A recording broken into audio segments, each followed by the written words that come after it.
You're listening to the Zandbergen Report, where wealth strategies and investment wisdom collide with Bart Zandbergen, your distinguished host and certified financial planner. Welcome to the first episode of the Zandbergen Report, a showcase for wealth strategies and investment wisdom that's essential for our evolving world. Wow, guys, we did it, our first episode. I'm so excited. So joining us today in studio is our engineer, Paul. Say Yes, hi, Paul. I just want to welcome you all to the show here. Such elaborate lengths we went to get this thing launched today here, and I just want to thank everybody for joining us and look forward to tuning in each and every week here to the Zandbergen Report. Thanks, Paul. And also in studio today, we have Paula Stoyer of Sterling Public Relations. As my publicist and brand strategist, she's joining me today as I discuss my why behind creating the show. Polly, do you mind telling us a few things about yourself? Sure. First of all, it's such a pleasure to be here in the studio today for the inaugural episode of our show. I'm a big believer in being purpose-driven, always in all ways, which is part of why I love this show, and it's part of why I love what I do, because for me, it's not only about PR and marketing, but great PR and marketing is really about putting together the proper strategy for the client and their goals. And in this case, it's been such an honor to put together the right strategy for launching this show. For me, I've had my firm 10 years. It's an integrated PR and marketing firm. And as you know, I've had the pleasure of working with you the last few years and taking your brand to the next level. Yeah, you sure have. So, Bart, I know you better than our listeners do. And I'm curious if you can share with us, in the 25 years that you have been in financial planning and wealth strategy, I'm curious to know is why now? Why did you create this show? I know why, but I think it's time we educate our listeners. All right, Paula. Well, thanks for asking. Well, I first feel that with great blessings comes great responsibilities. So for the last 26 years, I've had a wonderful career. I've helped so many people meet their financial goals and dreams. And I really felt like a show like this is kind of a way to give back and a way to leverage the number of people that I can reach, both with my 26 years of real life experience. And ultimately, I think this will be a real show for real people. I think so too. And day to day working with various media outlets, we have so much media that we consume in so many different ways nowadays. And what I loved about this show concept is, like you said, it's for real people who want real information that's usable, that they can apply today. With that being said, in comparison to other shows that you've listened to, how is this show going to be different besides just being for real people? What can our listeners expect? Well, I'm going to reemphasize it's a real show for real people, really with real life situations and real advice given by a guy who's lived it. I think the show is created for people who feel they pay too much in taxes, maybe are about to sell a company, are about to retire, maybe about to divorce, or who have received or are going to receive a large payment from either an inheritance, stock option, or a settlement. I also believe that with large amounts of money comes great benefit, but also a burden and great responsibility, and I think the show is going to help people with those type of things. Well said. And for me, I always really believe it's also important to define what something is not. So we've talked about what this show will be, but what is this show not going to be? Yeah, that's a good one. So for sure, the show's not going to be anything about gimmicks or slogans. I'm not going to be standing up and yelling, buy, buy, buy. I'm not going to stand up on a soapbox and tout things that don't need touting. And I'm not going to do any absolutes. Absolutes like you can only buy stocks, you should only buy bonds, you should only buy life insurance, you should never buy life insurance, et cetera, et cetera. So that's for sure what it's not going to be.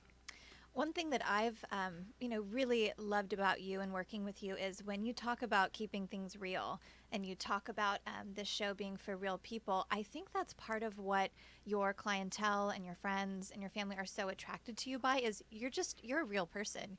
You're real and warm. And I always say at the end of the day, people want to work with people that they like, people they respect, and people who are real and have an ingenuity about them. So it's nice to see that you're bringing this to this vertical in this media outlet. Well, thank you. Thanks. All right, we're going to take a real quick break, and we'll be back in just a moment.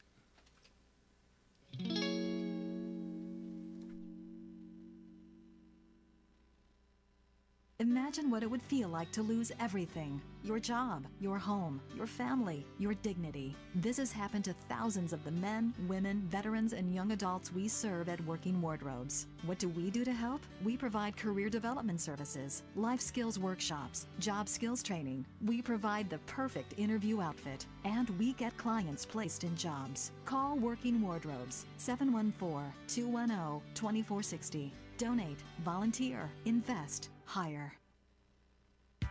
When it comes to pioneers in their respective industries, we all know the Apples, Starbucks, and Trader Joe's of the world. In the realm of recruiting, Decision Toolbox is the industry's best-kept secret, with 90% of their business from referrals and repeat customers. For over 20 years, Decision Toolbox's U.S.-based team of recruiters, sourcers, professional writers, quality personnel, and tech support has perfected a Six Sigma approach to talent management. No matter the size of the project, Decision Toolbox delivers incredible results. A cost per hire less than half of what contingency firms charge, with the winning candidate presented in an average of 14 days, all with a 12-month candidate warranty. With results like that, Decision Toolbox won't be a secret for long. Visit us at www.dtoolbox.com for more information.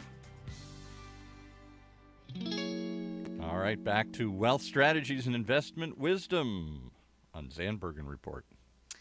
All right. So before the break, I made the comment that I firmly believe people work with people they like and people they respect. And as a tried and true publicist, I also love the story behind things, right? And so having worked alongside you for the last few years, I've gotten to know your personal story, how you got into this business. And I'd love for you to share your story with us. I think it's important. All right. Well, I didn't realize it then, but I actually grew up in a kind of a lower middle class, working class family. My dad was a long distance truck driver, so he worked really hard. I didn't see him very much.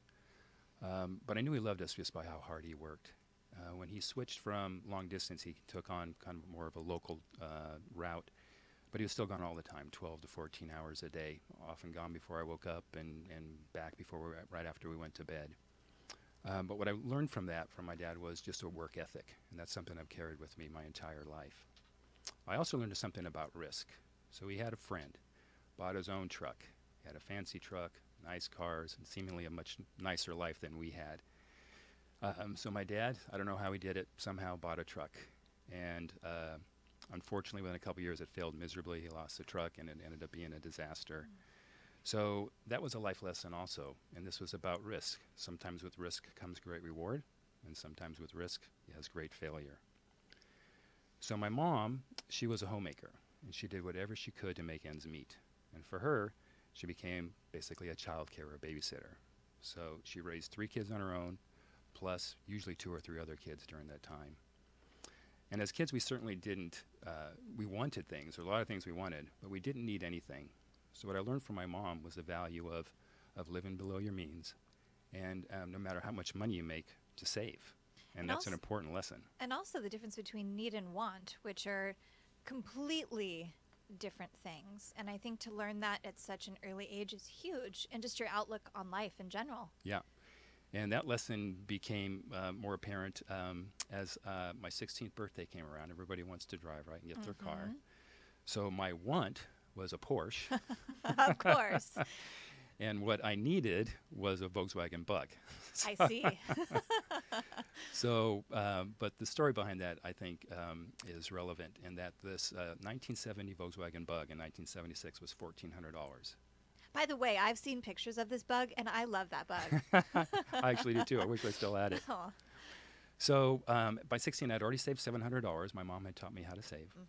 And I didn't know what I was going to do or how I was going to do it. And unbeknownst to me, my mom came with a handful of 5s and 20s and 10s and loaned me $700 to buy the car, of which I paid her $50 a month till the car was paid off.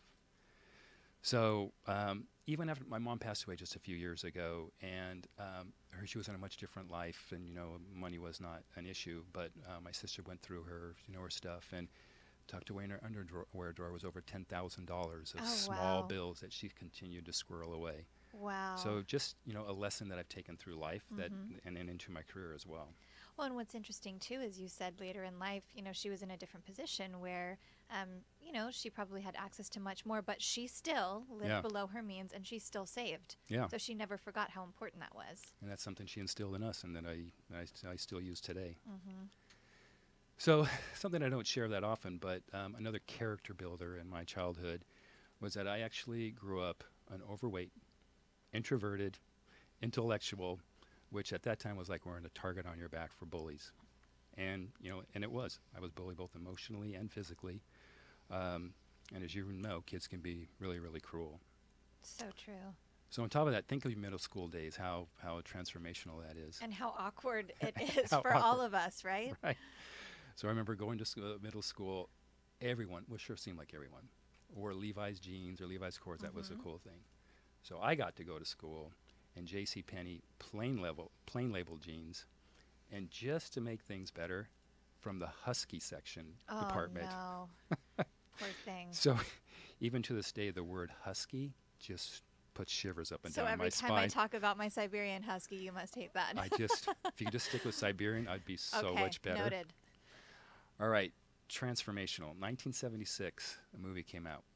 It was an underdog, unknown writer, unknown actor. Do you remember what movie that was? Rocky. I hate to say this, and it's a little embarrassing, but that movie actually changed my life. It so inspired me to become a better person. It inspired me to get in shape, to lose weight. I spent the good part of the summer reading, learning, using kind of the discipline that was instilled in me to learn about proper nutrition and exercise, etc. So 3 months in the summer. So when I went to school, middle school was through 9th grade, and then high school was 10th grade. So I left 9th grade, learned about these things, came back to school. I'd lost 40 pounds. God blessed me by growing about 2 inches. Oh, wow. I started surfing, so I came back to school with a tan, sun-bleached hair. Nobody recognized me. They're like, who is this guy? Who is this? So, again, just it was transformational, and the use of kind of discipline that I had learned and grown up with to kind of get me from point A to point B.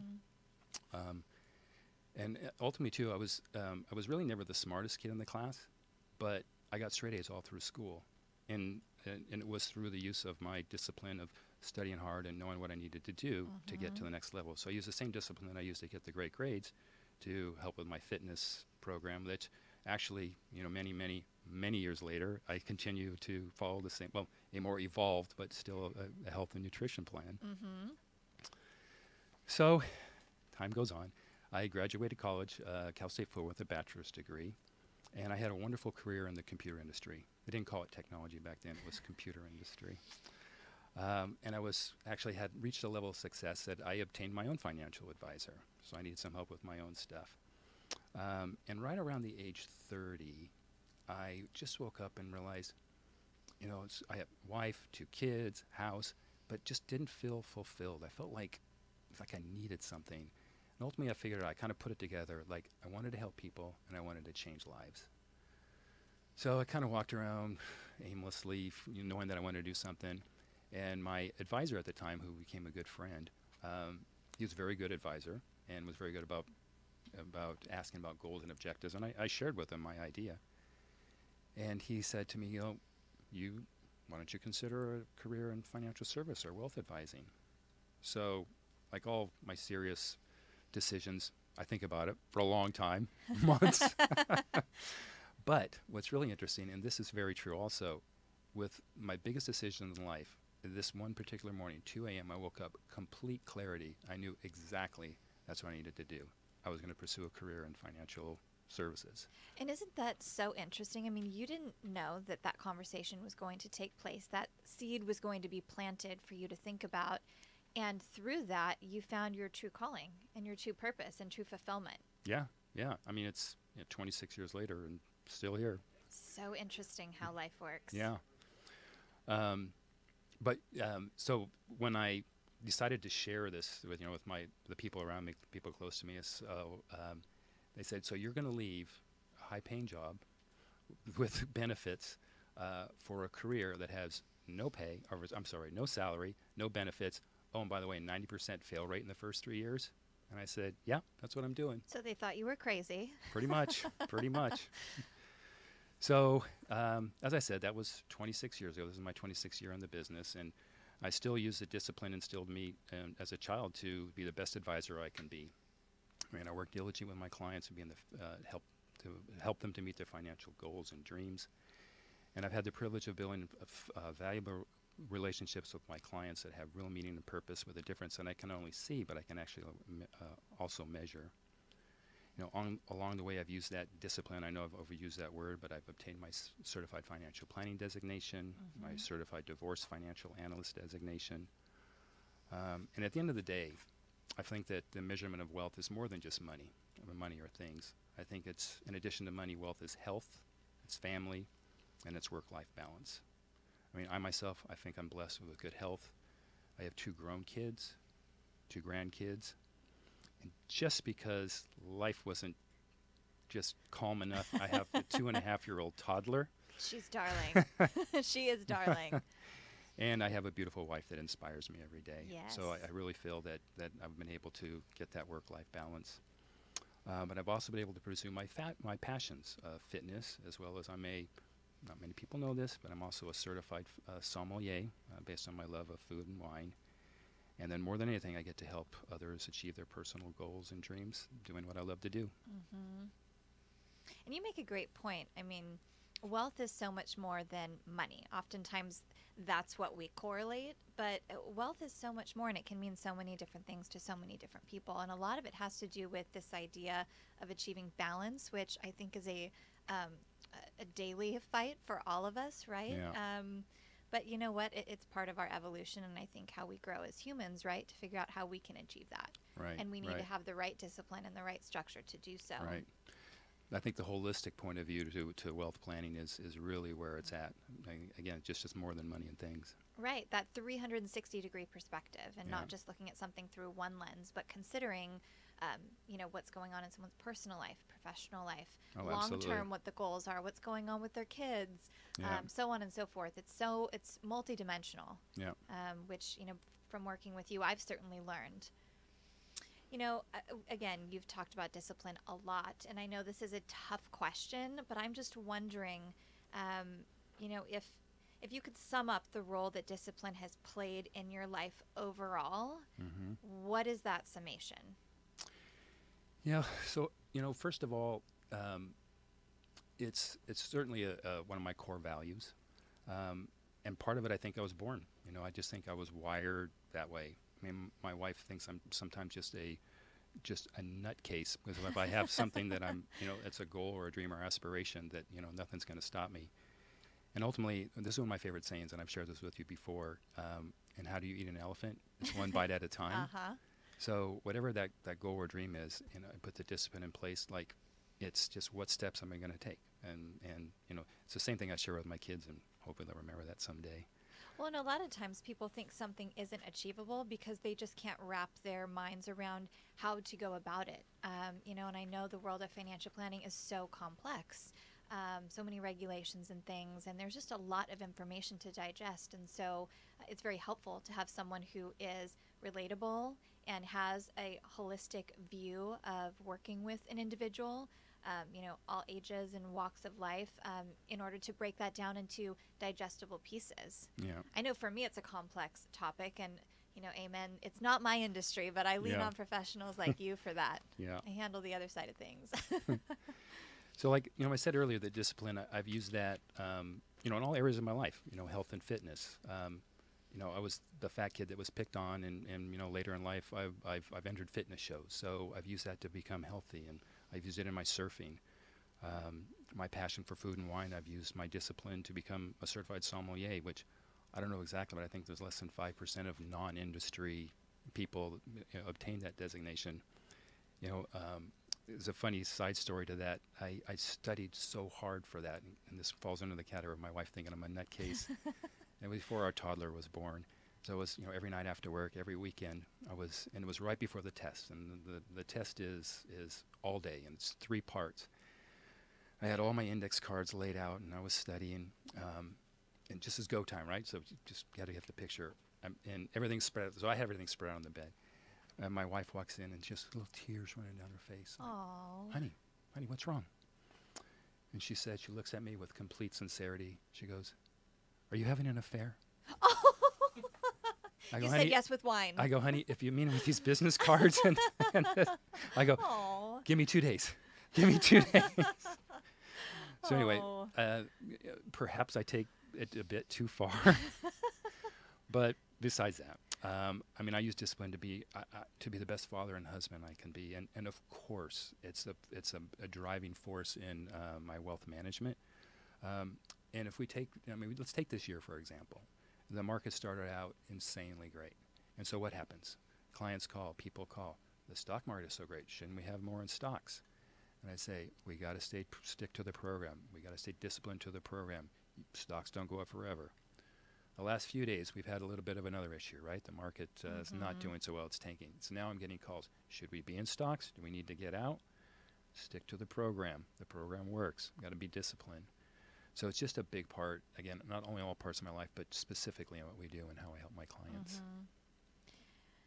So, you know, we've talked about a lot of different things, but I'm just curious on a personal note. So while you were going through your sommelier certification, was there just one moment during that process where you went, you know what? I don't know if this is worth it. Was there something that happened where you went, maybe I am crazy. Maybe my wife is right. Yeah. But it's, you know, it's this illness I have. Halfway in, you know, I was so invested that I don't know how to There was no turning back. I can't turn back. I have to keep going. I love that. And I'm around all these people who all day they work in the business. They're servers. They work in hospitality. They're in it all day, and I'm coming in my business suit. Here you are, round 2. Yeah, yeah. But I love that. I mean, you talk about not giving up. You're halfway through. You're committed to the process. Yeah. And in your role as an advisor, it's the same thing. Exactly. Regardless of market turmoil, you're still committed to the client and the process. Right. It may be tough, but we're going to work through it. Exactly right. Which I think is important. I would certainly, find great comfort in that. Yeah, right. So during this show, in future episodes, I know that you'll be asking a final thought question to guests that are in my position. Although you'll be you'll be hosting, you won't be co-hosting, and you'll be asking what their ultimate lesson learned is. And there's so many ways I know you could answer that, but I'm curious to know what is your ultimate lesson learned? You just had to give me one. What is that? Yeah, that's a really good question. I'm going to go with there are no absolutes. Never say never, never say always. And I think that applies not only to finances, to investing, any type of investing, but I just think it applies to life in general. So true. All right. Well, it's been such a pleasure joining you here in the studio today. Thank you for having me. I loved wearing the co-host hat. And I hope that all of our guests have enjoyed getting to know you personally a little bit and a little bit about your brand. And I am so excited to see how this show unfolds. I know that it'll bring so much value to your audience. And again, I just appreciate the opportunity to be here today for the first show. Paula, thank you. I couldn't have done this without you. Appreciate your help. Paul, thank you. You know, there is a tradition I have to make you both aware of. That whoever is the first guest gets to come back after the first year. So you've already booked yourself in for another gig here a year from today. Oh, boy. All okay. right. We're in. I'm in. So, Paula, thank you for joining me in the studio today. And for those of you who would like to learn more about Paula's firm, Sterling Public Relations, make sure you visit sterlingpublicrelations.com. And it's hard to believe, but our first show has come to an end. Thank you so much, everyone who has tuned in, and we look forward to being back in the studio. Cheers. Tune in next week for the latest edition of the Zandbergen Report, Tuesdays at 2 p.m. Catch up on our recent shows by visiting www.bartzandbergen.com. Interested in being a featured guest on our show or have a question you'd like to hear us answer on the Zandbergen Report? Email podcast@bartzandbergen.com. He used to pester me for a walk. Now, it's the other way around. Hoag physicians perform more orthopedic procedures than any other